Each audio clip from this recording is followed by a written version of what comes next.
nyati pesek lan baranto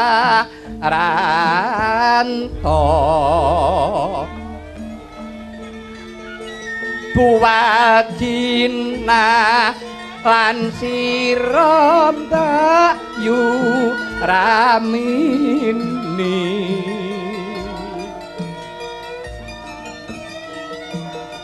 apa winan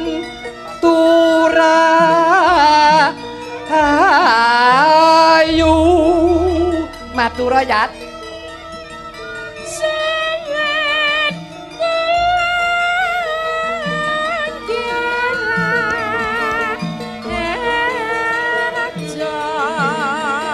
tok nadyan kula ora ketekira ayu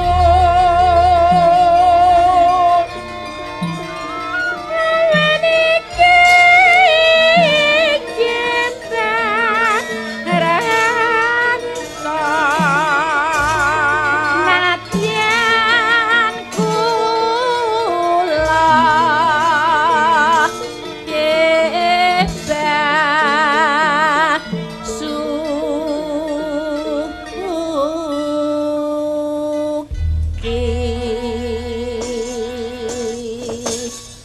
Dek, apa yung? Iki mau tak gawe ketawang pangkur nyamat. Pangkur nyamat. Heeh. Biyunge senengane kok werna-werna. Werna-werna piye? Wong biasane ya mung Sina Mas Marandana kaya dadak nganggo pangkur. Apa nek pangkur ki dudu tembang? Pangkur ki ya tembang, Nduk. Kena dienggo tetembangan ngene iki ya kena waton ya kuwi kompak ngono yung iya pancen sing ngajani iki ya Yati kuwi kok ngono iya kok iso kula niku tenapa alah kowe telepon Mas mengke dalu nganggo pangkur ya Mas ngono rek kae alah GR lho wong sing telepon jenengan ngoten yang engko pangkur ya yang ora yang ki piye ora aku nyang kowe iki yang ngono ki sing mbok karepe yang kowe iki aja macem-macem to yang ki tegese Eyang Putri ora singkatan Yati rak saiki nyambi dadi juragan Yangko oh karang wong kota gede kok ya aku lha niku napa-napa kula sambi kok Mas ngono to nggih ayo syukur wah sugeng dalu Bu Wajina Sugeng dalu. Lah nggih. Wah. Inggih, suwe jamu nggih. Nggih, jamu pisan kok ndobel. Lah nggih to, Bu? Nggih. Wah, Jan. Saka mburi entuk itung, ngarepe entuk itung, Jan. Wah, wis. Jan elok tenan. Monggo diparingi Pak Gub barang ayo wis. Mlumpuk. Lumpuk, Bu. Ha nggih. Wah, nggih. Nduk menika nggih Bu nggih. Menika tegesipun kula lan panjenengan menika pinitaya. Pinitaya ki piye? Diparingi kapercayan. Heeh. Iki hari pers nasional. Ya toh? Lan iki hari ulang tahun sing kaping 55 Persatuan Wartawan Indonesia PWI. Oh, ngono ya. Ya mawawan dirawuhi karo Ibu Wakil Presiden, Nduk. Ibu Megawati Soekarno Putri. Ngono ya, Yung. Ya, iki mujudake kabagyan tumraping kutha Solo. Heeh. Para kadang-kadang saka PWI, iya, yantuk kanugrahan bisa mujudake lan bisa nyelenggarakake hari ulang tahun. Iya, sing kaping 55 tahun iki mau. Iya. Lho, Nduk, iki sadurunge aku matur sing akeh-akeh. Iya. Coba, Nduk, kanggo salam pambukane iki ngaturake sugeng rawuh karo pepundhen ingkang winantung pakurmatan panjenengane Bapak Haji Mardianto, Bapak Gubernur ing Jawa Tengah Kepahan Ngrawuh. Ngono yo iya. Heeh. Terus iki panjenengane Bapak Tarman. Iya. Iki Ketua PWI Pusat uga Kepahan Ngrawuh. Iya. Pak Bambang Sadono Sekjen PWI. Lan para kadang-kadang wartawan mlumpuk. Iya, kagem Mahargya menika Hari Pers Nasional saha ulang tahun PBI ingkang kaping 50 gangsal menika monggo Bu Wajina keparenga tampil. Menika wonten kala wonten kintunan, Mas. Inggih. Rerepan dandang gula, apa emas yo Yo, cange. Lho mboten napa-napa. Wong suwe Nek Mas rajamu. niku oknume. Nek Bu Cangik niku wayange mboten napa-napa Bu. Netra mawon kok diceluk sinten-sinten purun kok. Rerepan dandang gula kangge Inggih. hamengetit tanggap warsa ingkang kaping 50 gangsal taun. Inggih, monggo. Nah, terus mangke dipun teruske napa nggih lagune nake? Monggo Bu. Sing rada gandeng udan-udan perawan pun nggih Mas nggih mengke nggih. Monggo inggih. Sae. Menika campur sari, campur gamelan komplit. Pun campur bawur nggih. Wis pokoke dublek. Wis iki campur tenan iki campur kacang telo lho. Oh nggih.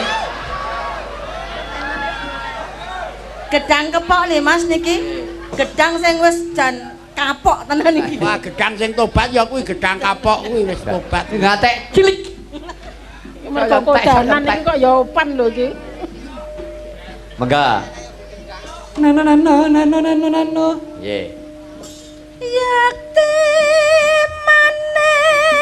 manis tasya kurang iki. Nduk, swara rega larang ki ngono kuwi, Nduk. Ngono yo iya. Wah, aku penok pilih menciji sak emplokan 20 yuta. Napa, Mbak? Samplokan marake apik nggon aku sing gen tuwek ming dicabe puyah tok wae. Mau ora iso singgen ning mangan tok. Nggih. Weh, cabe puyang niku weton dalam negeri nggone dhewe lho, Pak. Iya. Amun disepelekke. Lho, Nyatane ya jos tenan ya, Mbak ya. Lah joson ana rono ngapa wedang jahe. Ah ngono karang sampean iki penyanyi nyambi adol wedang kok dadak dumuk. Ten bawani sekar dandang kula Neno. katon asri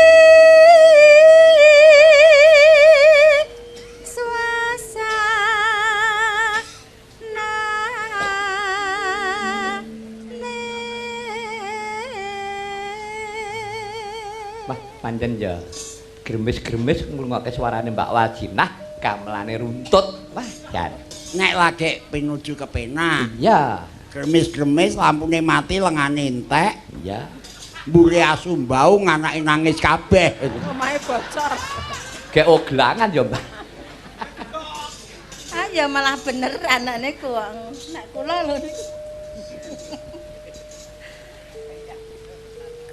Gusti Kang Maha Agung Os paring rahmat lan iti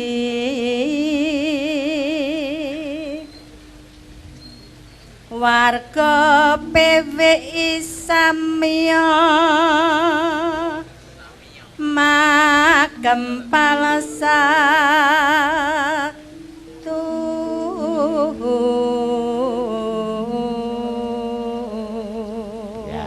Kilo Mas Ranto sampean kudu preso. Nggih. Warga PWI niku jenenge Samiya. Lho. Piye to? Kok samya? Niki wau genadikan ndake Mbak Wajina. Warga PWI Samiya. Lho. Wargane niku jenenge Samiya. Sampeyan iki tak kandhani kok. Samya ki kuduwa kok samya. Samiyai ayo ngono lho. Ayo. Nendi? Wong karo jemeng nang kene kok arep ngejak nendi to iki? Ayo nang ngendi sak karepmu wis aku bayar. Oh, pokoke samya ki ayo dadi nek aku arep ngejak lunga kowe, yo samya yo ngono. Bengi-bengi barang arep butuh yo samiya.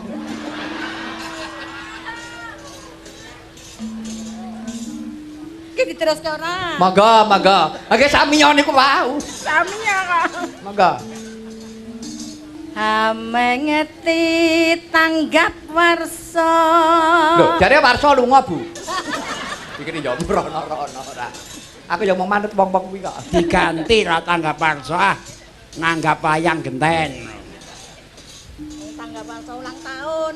Ulang tahun itu tanggap warsa lho. Nggih. Oh, ya sumben tak tanggap warsa. Karena ana sing nanggap ora ngono wae. Pers nasional kaping 55 warsi. Niki mau lah bojone Warsa to si Marsi. Nggih. Sing sindene niku kok dadi. Lho, kan kula enten sinten jenenge Warsi. Anten ngen kula mau nenten kok. Lah nggih. Adine dalange Tomo Pandaya niku Oh warsi. nggih. Anggon aku eneng sinten kok jenenge nganyelke lho. Coba, Mbak. Jalidu. Judhe kok jalidu. Ya karang kamu dhewe, Mbah. Terus? Mapan hing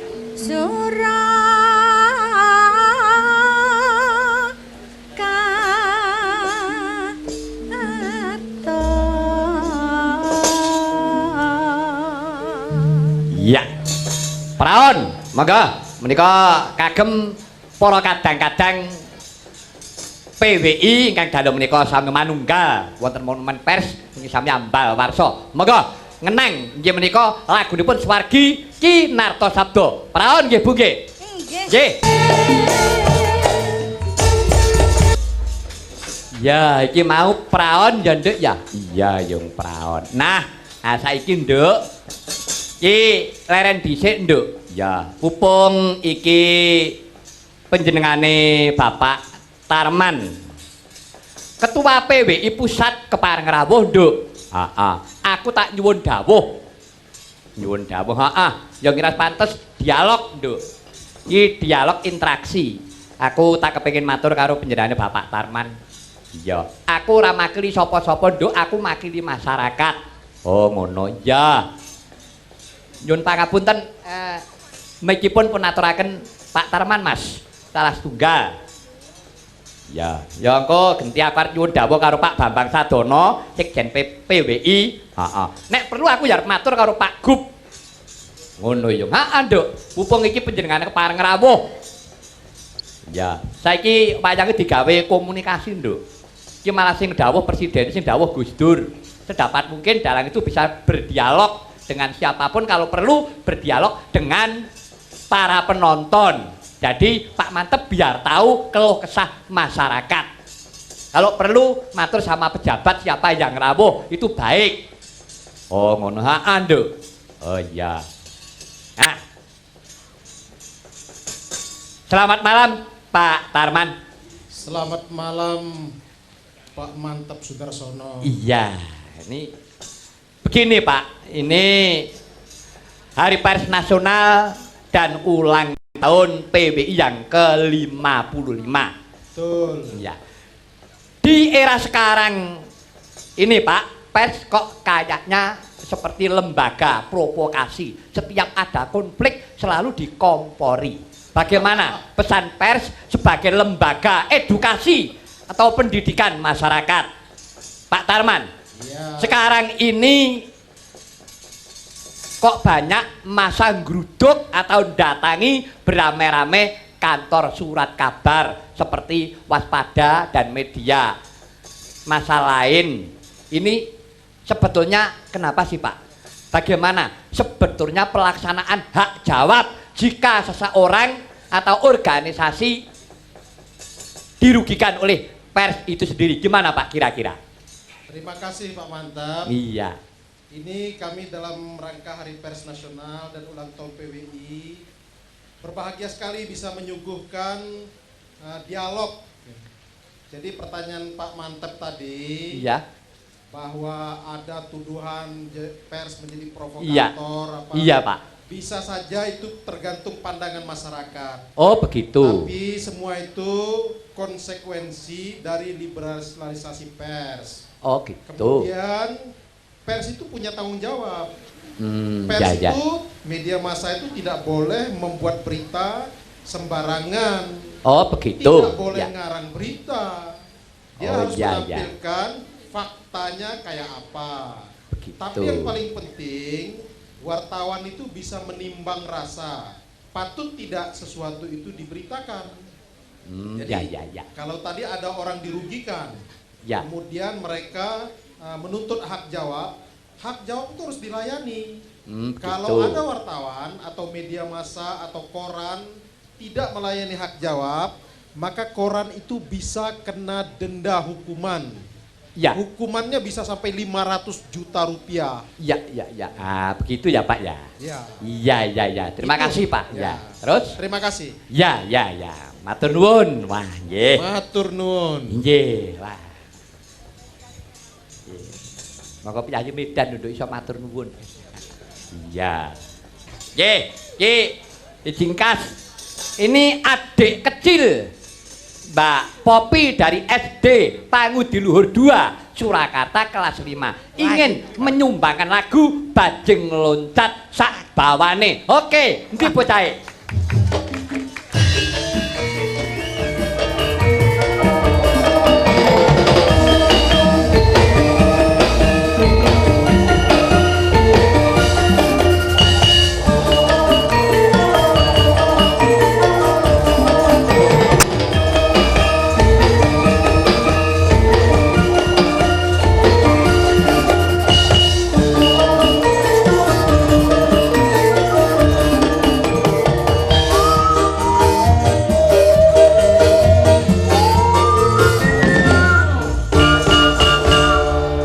Bangga tenan iki. Nggih. Main neng Solo.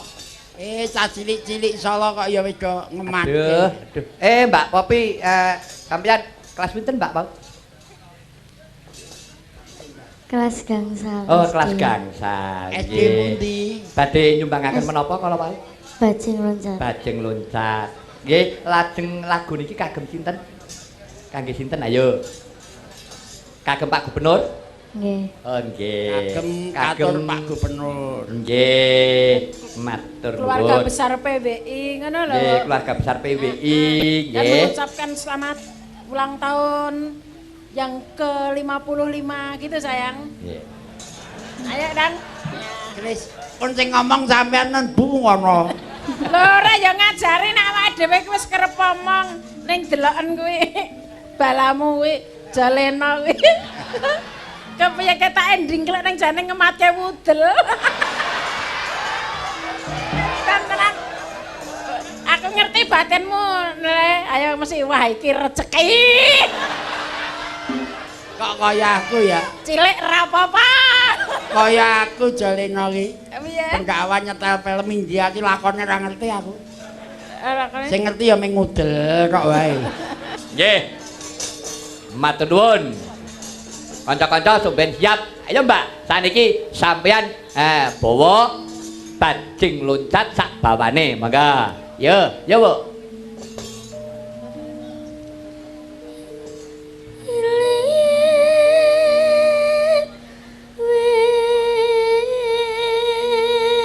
Ya. Angin panggil.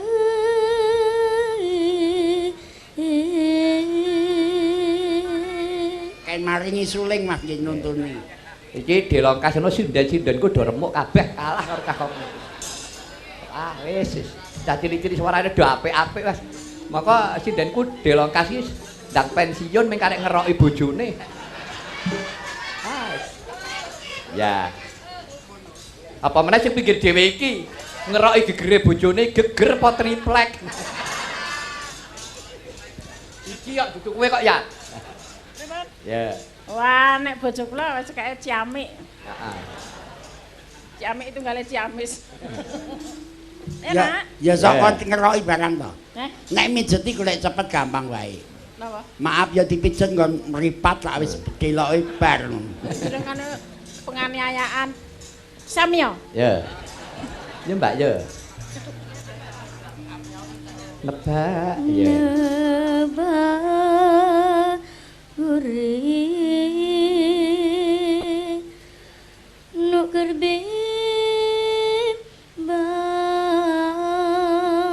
Ya.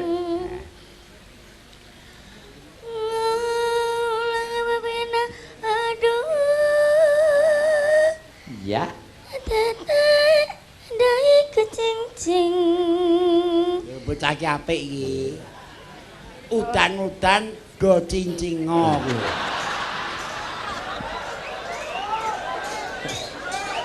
Ora banjir. Anu aja gagas anu ucape mbahmu, Nduk. Oh, mbahmu ki rada stres. Ya, terus. Saya kencing. Dai kecincing. Ya. Nanu. Aja di, pokoke diloske wae, Nduk. Kleru ora apa-apa wis to. Aja ngingeti Mbak Ranto terus nyat bagus kok Mbak Ranto itu. Kuwi anu kuwi ora nyokot to, Nduk. Kuwi tenan ku ora galak, kuwi nyokot padha karo dalange ora lara mikeri. Ya. Cacing nyono enggan saben waktu.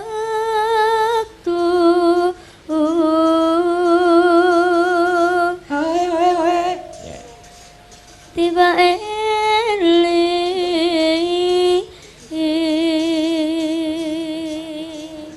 Iya. Oke, tampung. Yo. Yo nang. Awas. Ya.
kasih. Waduh.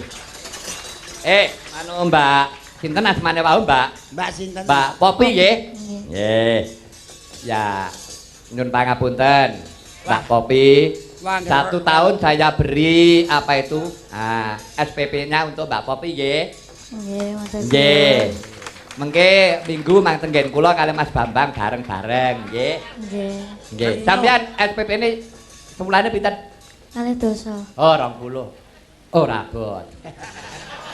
Kecil no. Kecil. Renyuh teng ati kok krungu kaya ngeten iki. Nggih. Wong cah Tenan, Mbak. cilik-cilik wis do seneng rukun, Ah, nggih. SMA, SMP. Nah, nggih. Kok ajeng pesen sakniki. Nggih pripun? Ajeng golek jamu galian kumpul. Nggih. Kok kalian kumpul, Mbak? Kajenge do rukun. Nggih, nggih. Terima kasih ya Mbak Popi nggih. Nggih, matur nuwun. Wah, nggih. Nggih. Aku tujekno aku njaluk ra dituruti mbek wartawan. Apa, Mbak? Aku gawenan gosip. Nggih. Gosip apa? Gosip gawenan gosip ben populer.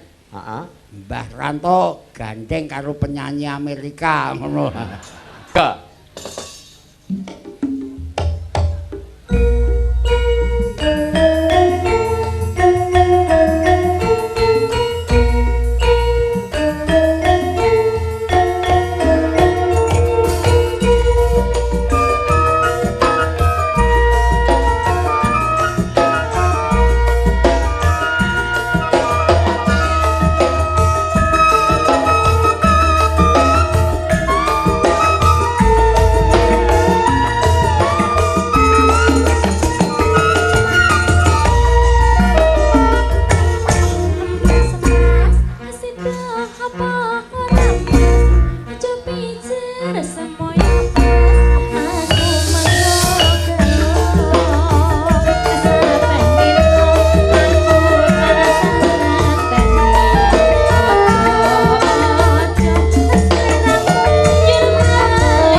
Nyebar godhong karo dik sabar sawetara dik kowe manis joget susu kaya ya mesti kleru sabar dhisik aku ra bakal mlayu.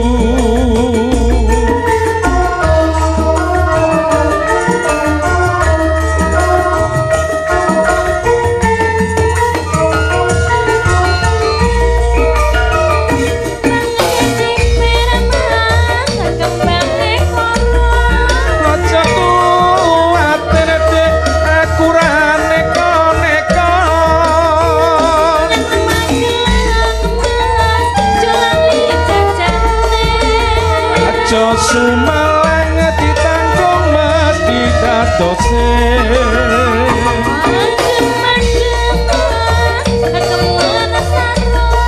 wes kadung kelem dek ora susah bingung-bingung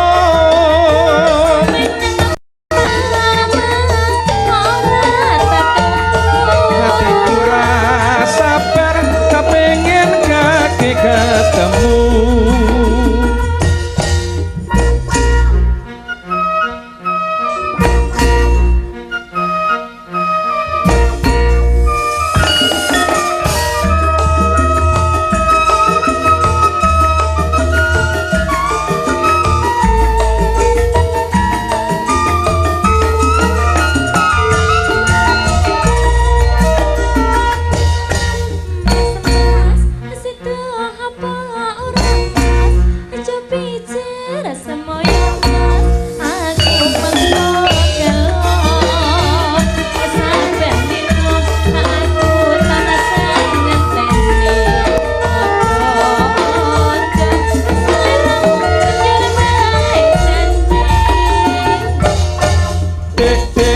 Nyebar godhong karo dik sabar sawetara dik kowe manis joget susu kaya ya mesti kleru sabar dhisik aku ra bakal mlayu.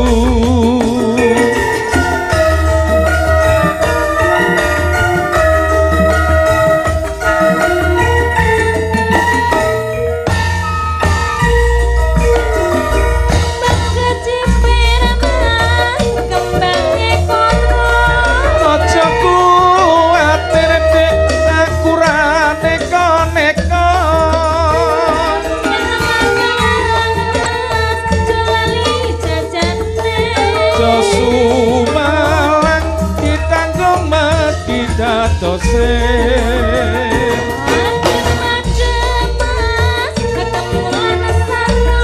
wis kadung kelentik ora susah bingung-bingung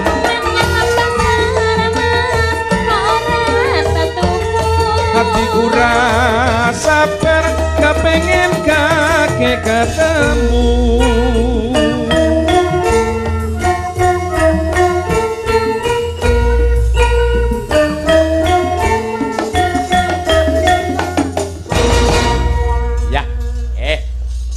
matur nuwun, Nduk. Ya, iki sawetara kanggo pambukane ngatur.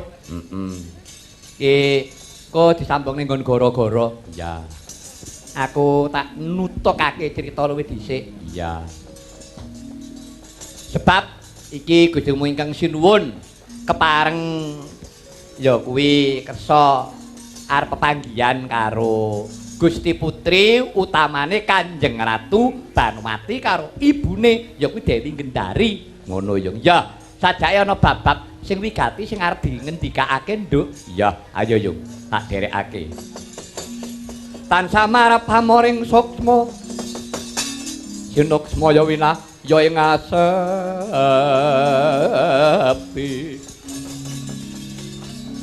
Sumimpen trenging kabu pambukaning warana ong talen saking liya playape ngaluyup pindha pecating supena sumusuping rasa jati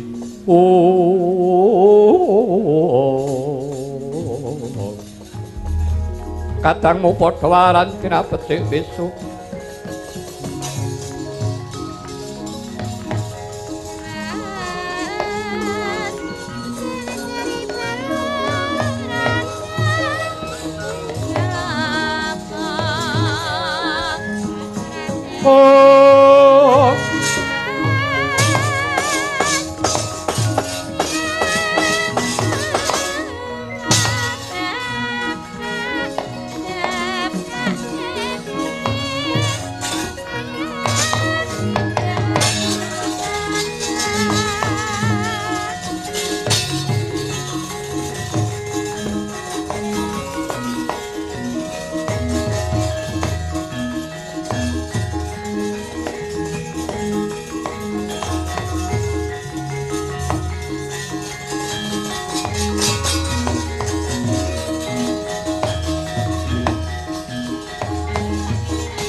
Nahanta Sri Duryudana alana nganti kodho harine ingsun Werkudara den kepareng kene sigra Aryasena ong anjujuk dakwang turna risaksana mangenjali Babu siwaye ngulun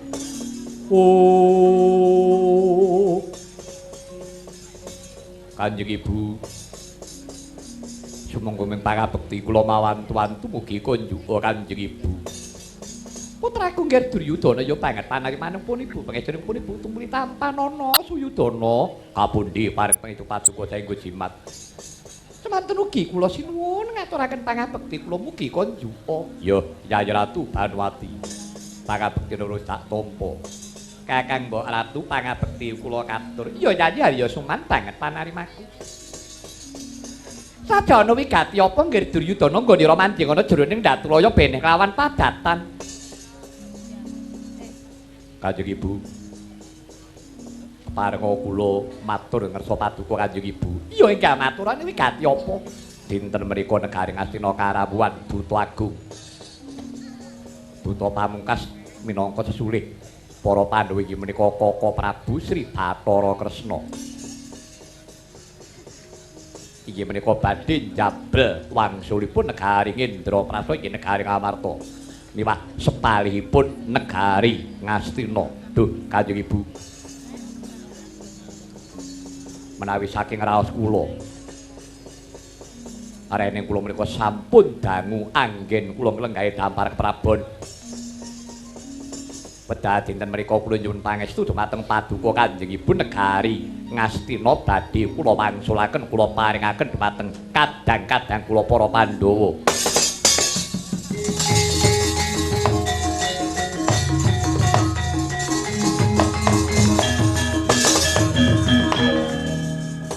Duryudana wonten dawuh.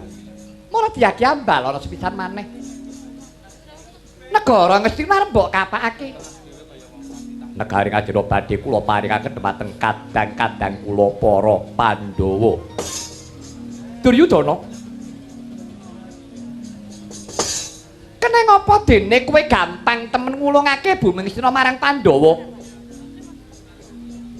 Ya to pancen mengkono kowe wis niat bakal nangsarake kadang-kadangmu Kurawa kabeh. Nadyan to kowe rila kadangmu Kurawa lila nanging ibumu sing ora rila. Keneng apa kok dadi ora duweni jiwa senopati? Keneng apa kok dadi ora wani ngrungkepi negara Ngastina? Bat. Kok seton temen. Anggonmu jiring getih wedi mati Duryudana. Kudang aku nggen. Kowe minangka dadi narendraning darah kuru. Kowe ki ratuning para Kurawa duweni adeg-adeg jati diri kapribaden kang jejeg. Yen to mbok pasrahke Pandhawa niat kowe bakal nyangsarake kadang-kadangmu Kurawa. Duryudana. Yen to dina iki kowe bakal balekake negara Ngastina sarta negara Ngamarta. Pun ibu bakal nganyut aku bakal suduk saliraku trimo nyawang karo kowe Duryudana. Aduh, Kanjeng Ibu.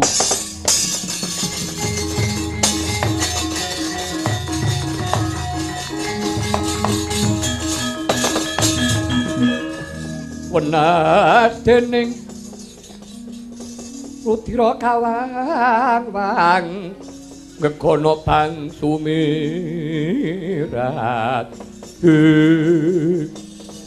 Kanjeng Ibu sesembahan kula Ibu. Nyuwun pangapunten Kanjeng Ibu ing pengangkah kula menika badhe anglenggahi kautaman. Tobat. Kautaman utama kuwi mau gumantung ana sing nindakake. Utama kanggone kowe urung mesti utama kanggone Ratu Dwarawati. Bener tumraping Sengkuni durung mesti bener ka tumraping Pandhawa. Duryudana, nadyan to kowe iki nangis ana pepangkoning pun ibu. Nanging yen to pancen kowe ora wani ngungkuwi negara Ngastina, peda apa nangis-nangis ana kersane ibumu?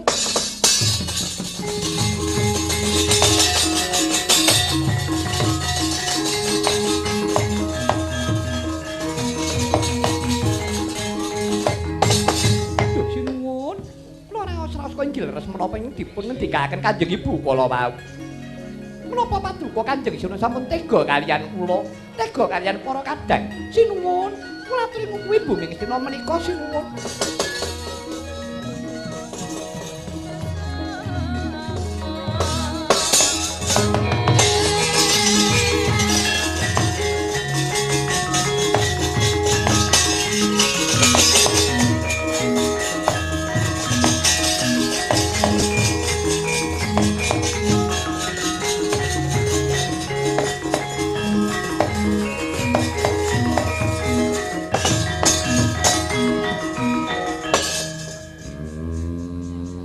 Piye Pak Sengkuni?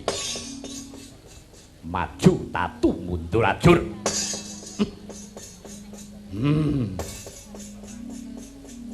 Nyatane Kanjeng Ibu ora marengake. Mongko niatku sak putuhe negara iki bakal tak paringake para Pandhawa. Nanging Kanjeng Ibu ora marengake piye Pak Sengkuni?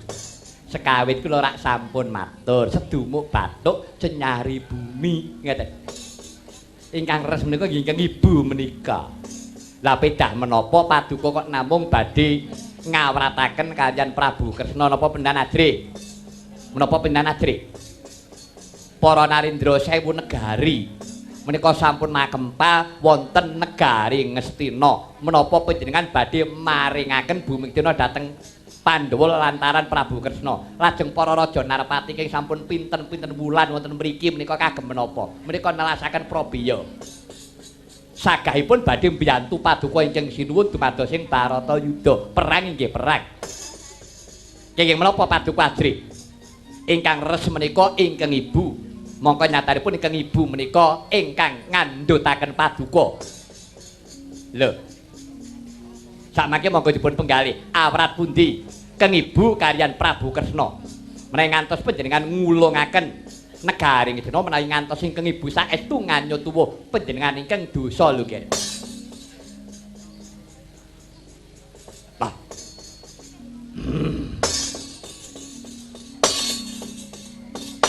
Kadwa Bathara jagat pangestu Ngkara. Paman.